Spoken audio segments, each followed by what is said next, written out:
Hey guys, I'm Sarah. Welcome to Jujube DIY. Today is part 2 of our spring sign series. So let's get right into the first DIY. I'm going to take these boxes that I picked up from the Dollar Tree a while back. Any square box will work perfectly for this project. I am going to take those little doohickeys off of the front of these boxes because I want it to be able to lay flat. And I'm just going to kind of push that little scraper down in between and pop those off. And then I'm going to give them a coat or two of the Waverly chalk paint in white. While those are drying, we're going to start on our project. This is the main part of our project for today, at least for this sign. I'm going to take some of this Strathmore paper. This is watercolor paper, and I cut it down to fit inside my little boxes. So you'll just have to measure your box to find out what size you need to cut your paper down to. You're going to want to grab a fine liner or a pen that is waterproof.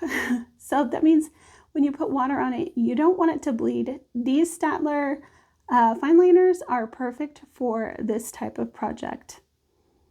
So I'm just going to draw in some little branches with leaves. These are pretty basic little shapes. I am just kind of going off of something that I saw on Pinterest. Pinterest is always a really great place to look for inspiration on pieces that you want to maybe recreate. And there's lots of little like flower doodles and all kinds of little doodles that you can create for projects like this. So I just picked some that I kind of liked and took some of the elements from some of them, and I'm just kind of drawing my own thing. So I did take pictures of these before they got paint on them. I will put those into a file that you can download if you want to copy my artwork.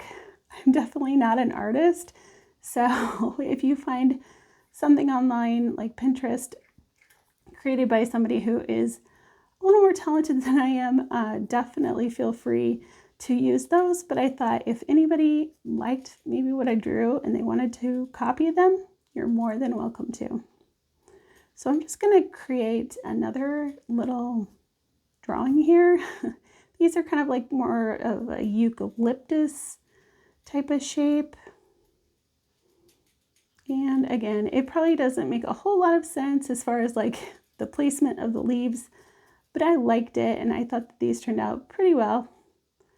I'm definitely working on my artistic, I don't want to say artistic talents, but you know, I'm just always trying to improve my art.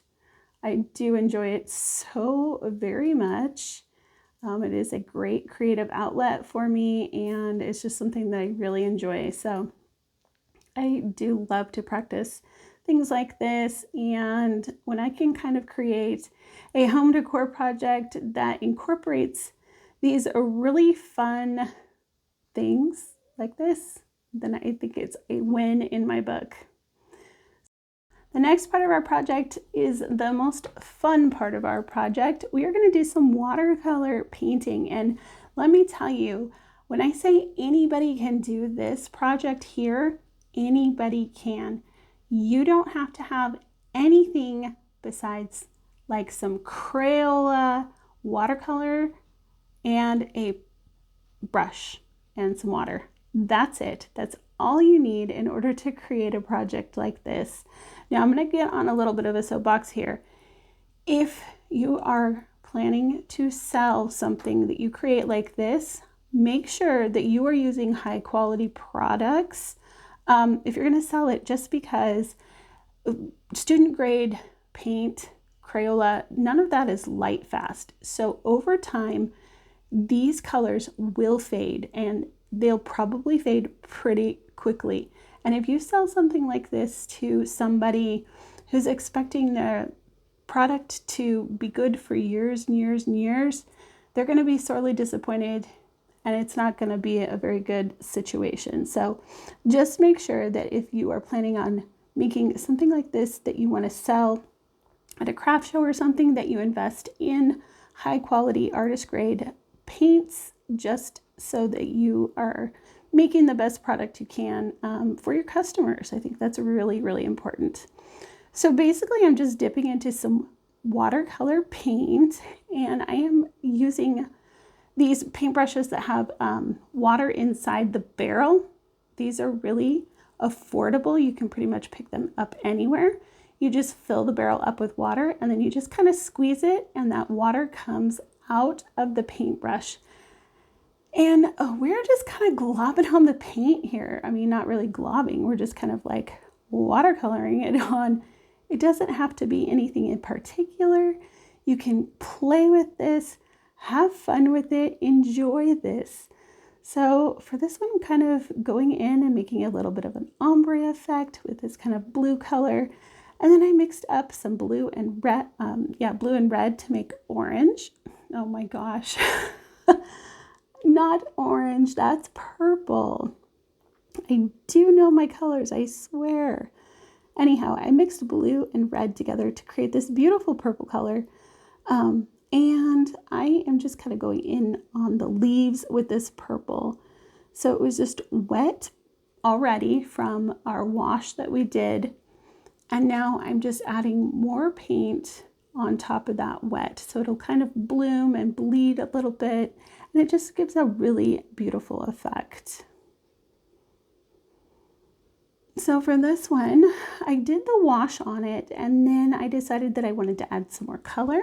So I'm going in with this brighter blue color, and I am just going to start filling in these leaves. Now the background is dry on this one. So when that happens, so when your background is dry and you add paint on top, your paint is going to be more vibrant depending on how much water you add to your paint. So when we're doing wet on dry is what they call this, it kind of creates a more vibrant effect, which is what I was looking for. So I'm just kind of painting that on, again, not staying in the lines necessarily, just having fun with this. This was just something to do, to have a little bit of fun.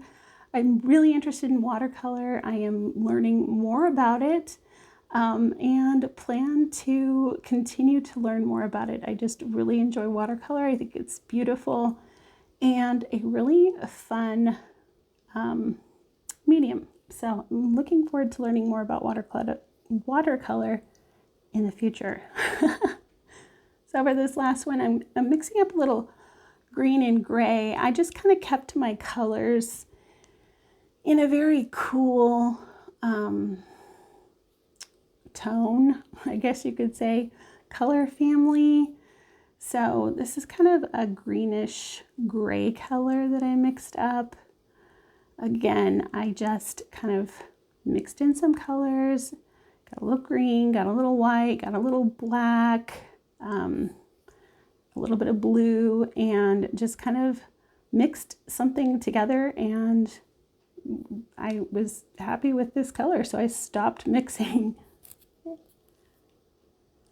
So I'm just gonna paint the watercolor on, and I'm being more precise with this one, making sure that I'm kind of staying in those lines of my leaves, and then just kind of adding a little tiny bit of wash of color along the stems and stuff.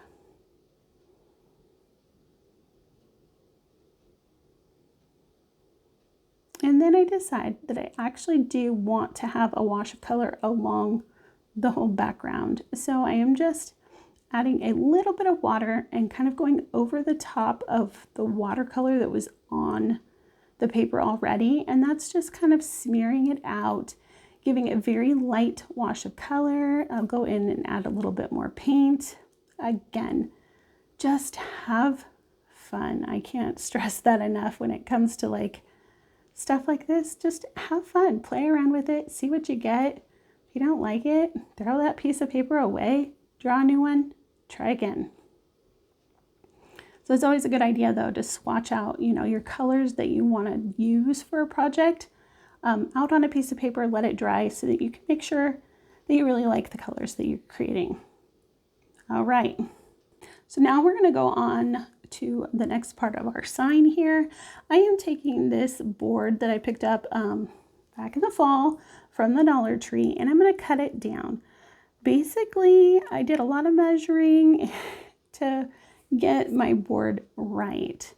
So I wanted it to be spaced out pretty evenly, end, top to top, and in between each of my boxes. So I'm not going to give measurements for this project because I think that if anybody is recreating it, it's going to be different. Your signs might be different sizes. Your boxes might be different sizes. So I don't think that giving the measurements for this project will actually be too beneficial to most of you. Just, you know, space out however you like.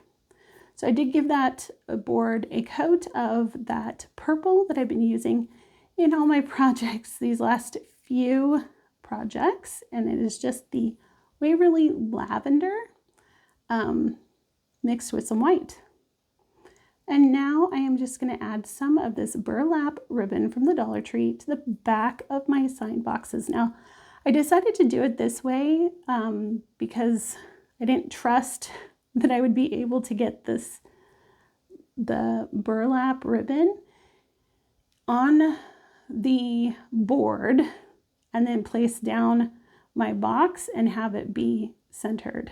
So I figured the easiest way to make sure that my ribbon was centered to my box was to put it on the box first, and then to put the box or the shadow box, whatever you want to call it, down onto the sign. And I had just made little tiny marks on my sign with a pencil as to where I wanted those bottom corners to go. So I'll just add some glue and put these on to my sign.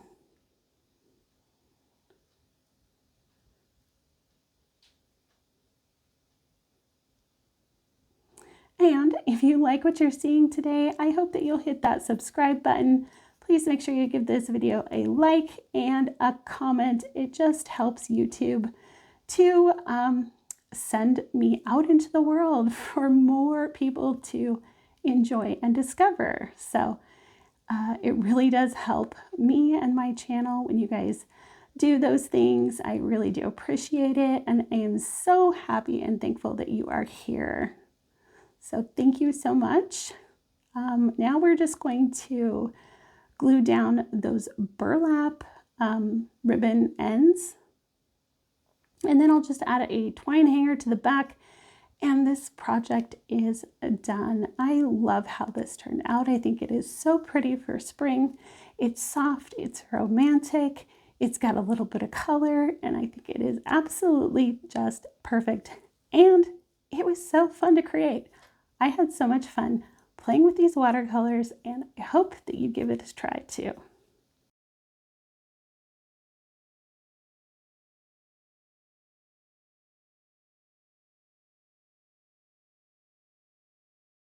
All right, for our second spring DIY of the day and the last one, we're going to take this home sign from the Dollar Tree. I just got these jumbo or giant craft sticks from Walmart, and I measured them out to make sure that they were the same width as my sign, and then I cut them down using my miter box saw. So I just kind of taped them all together, and then I did one cut. And that was the easiest way that I could do it in the quickest. But you could use scissors and cut it all down, just however you want to do that. I'm just going to take more of those craft sticks and I'm going to glue them down so that my planks are all together.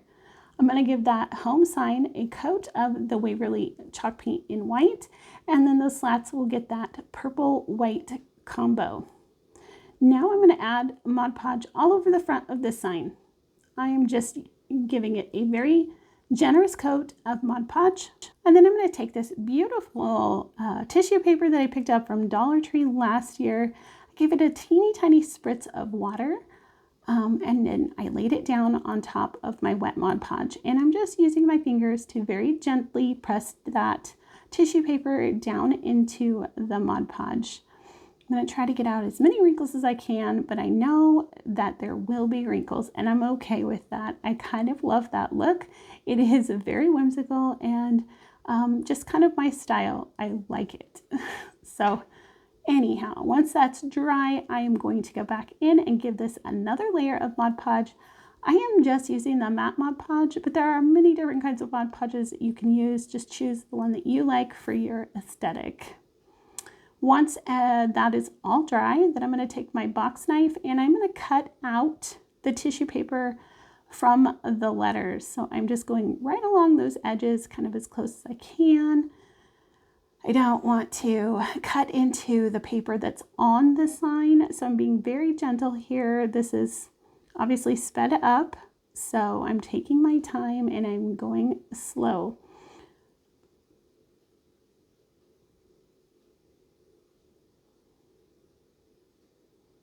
And then once I get that tissue paper all out of there, I'm just going to take some sandpaper and I'm going to just kind of rub it along those edges. This did take quite a bit of time. It was a little tiny bit time consuming. Throw on a show, watch some YouTube, and just kind of have fun. I found it kind of relaxing to do that part of the process. So once everything's kind of sanded off and it's looking very clean, we are going to glue the home to the slats. And I can't tell you exactly why I did it this way, but you'll see in just a second. I'm going to add the hot glue to the home sign, and then I just laid the slats on them on top. I don't think it matters which way you do it. When I was watching what I did, I was like, why did I do that? I have no idea, to be honest with you, but it is what it is. So just do whatever is most comfortable for you. Just make sure it's kind of lined up if you cut your slats pretty close to the size of your sign there. So we're just going to kind of push it down. I'm going to make sure that I get all those little glue babies out of there. And then I am going to take my Posca pen. This is completely optional. I was being super extra and I was like, oh, this would be so pretty with some little flowers drawn in here. So that's what I did. I took my Posca paint pen and I just started drawing some little doodle flowers all over in there. And if you're not sure what a doodle flower is, definitely, get onto Pinterest and type in doodle flower and you'll kind of get that idea. It's just kind of like a lined flower. And there's kind of a look at how it all is once I've got it all drawn in. And then I'm going to go over the top of it with this fine liner. I'm just adding in some kind of sketchy details really over the top of the white.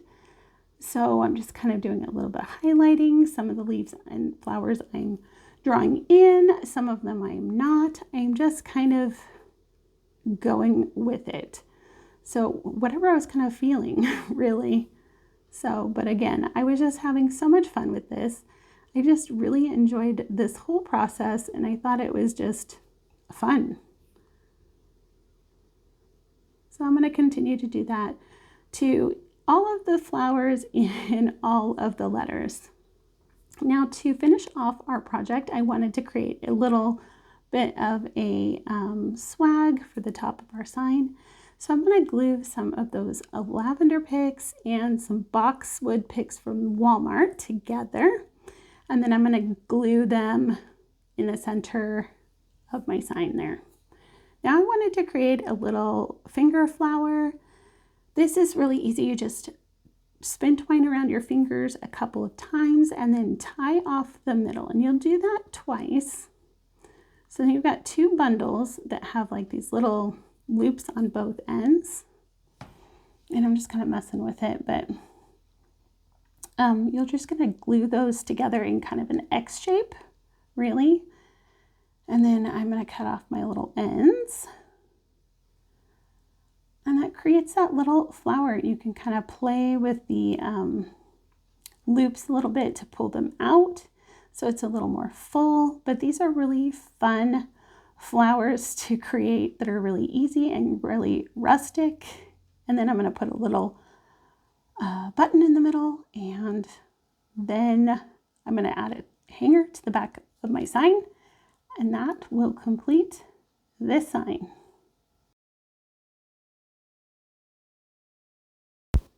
So here is a look at the final project.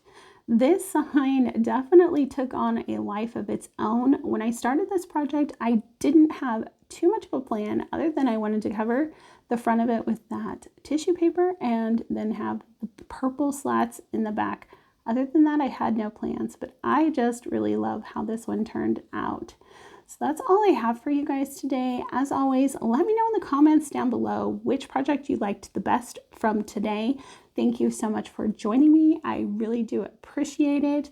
If you haven't checked out my last video, that will be linked right here on your screen. And I hope you have a happy, healthy, and blessed day, and I will talk to you next time. Bye!